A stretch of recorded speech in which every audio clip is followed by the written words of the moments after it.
What's up everyone, my name is Parv and I welcome you back to our League of Legends Top 5 Plays. That's the last time we're showing the ad for ProBuilds.net, so if you haven't already, go check out their new site, it's incredibly useful. Without further ado, let's get into this week's Top 5 Plays, starting with 23 Magic, 23 on Ezreal, but this is a great team play altogether. At the start, we see them defending their T1 turret as we see Diana looking for an opportunity to strike. Once Orianna puts the ball in her, she wastes no time to pop her shield and dive in, pulling in all 4 players, followed by a beautiful Orianna ult into her W, and finally the true shot barrage to absolutely decimate the enemy team. Great initiation, follow-up, and synergy from the team grabs 4 kills in this beauty of a play.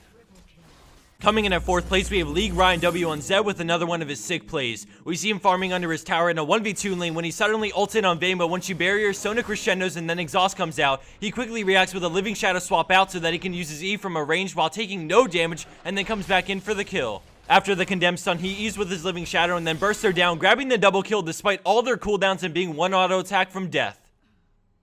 At our number 3 spot, we have Dynasis on Ziggs, who is with his team fighting a losing battle as they try to defend their base. Singe gets really low, and then all of a sudden the enemy Nocturne dives in on their AD carry Kog'Maw and instantly kills them with the help of Ezreal. As the fight progresses, we see the enemy Tark drop really low, and Dynasis picks him up with a bouncing bomb. Now as the fight clears up a bit and Jax goes down, we see it's Ziggs versus the world. With a great look, he QWs into a huge ultimate on 3, grabbing the triple and then turning to Nocturne with his passive and Ignite for the quad. While on Teemo, he drops so low, but thanks to the clutch Zhonya's, he survives the poisons and picks up the pentakill right after with a final bouncing bomb. Coming in at 2nd place is Ying on Lee Sin with a sick escape thanks to an insane reaction time and quick thinking. At the start, we see him on Teemo, and as they get closer to the enemy team's shop, he settles for the kill on Nunu and then decides to push with his minions to win the game. As the enemy team responds with Home Guard, he soon realizes he's in trouble as he runs away and the enemy Jarvan chases, quickly gaining on him. We slow it down as Jarvan EQs, but he war jumps the slow from Jarvan's shield and potentially the knockup from the combo. He turns with a beautiful ultimate to stall them as Ryze stays right on his tail and roots him, but before they can dump all their damage into him, he war jumps away and decides to head off into the jungle. As they continue to chase and gain ground, he knows the combo is coming. All of a sudden, Caitlyn starts to ult him and he predicts the collapse on him and instantly Qs to the minion and jumps out just in time into another war jump over the wall, guaranteeing his safety after several clutch jumps.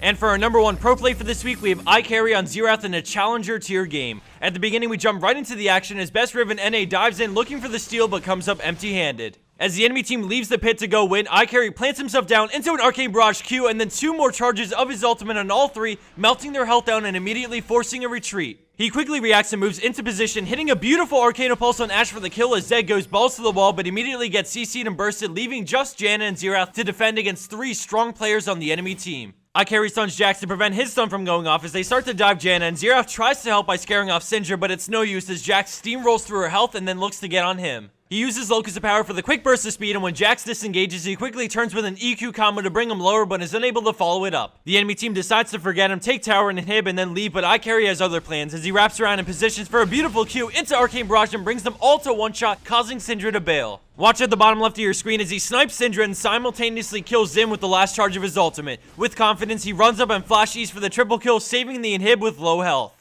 This entire play from start to finish was perfectly played by iKarry, and he single-handedly turned the tides of this game by destroying the enemy team post-Baron and saving his inhib.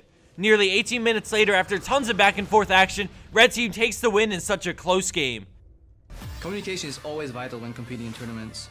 Winning a match requires perfect coordination. You cannot win by yourself. Raid call. Communication for winners. And for the bonus clip of the week, we have xTravisty on Rengar, and I'm going to let our buddy Blackanola take it away. This is Blackanola giving you today's top 5 plays bonus clip. I've got a special guest with me today. Everyone, say hi to Rengar. Let's see what they're made of. We've got a pretty standard top lane matchup versus Garen. Not a landslide matchup for Rengar, but I think it's time for a little game I like to call Count the Jumps. I hope you're counting the jumps and flashes burn to catch Rengar because they really want him dead. Rengar's getting ganked by Trundle, but thanks to some baller bush control, or I like to call BBC, Garen gives out first blood.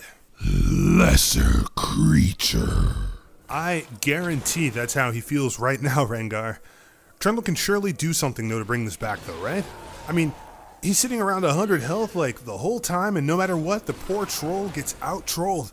Rengar likes nothing more than a good game of cat and mouse, or cat and troll. A few more hops, skips, and jumps, and it's lights out for Trundle. Good night, sweet prince. He never stood a chance against the Pride Stalker. Garen finally makes it back to lane, 3 levels behind. I mean, I know he can make something happen, though. He's got so much more health. Slow your roll, Garen. Another back and forth in the bush, and an empowered Q makes Garen go 0 and 2. If you were following along, that's 19 jumps.